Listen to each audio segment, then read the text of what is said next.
Hello guys, if you wanna customize or edit your roster in Madden 27, the process is pretty straightforward. From the main menu, head over to the Creation Center and then select Edit Roster. Before you start making any changes though, there's one important thing you need to know.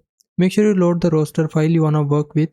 To do that, back out, then go to Load and Delete Files, and then choose the roster you have saved. For example, if you load a custom roster here, any changes you make afterward, like creating a player or editing an existing one, will be saved to that roster.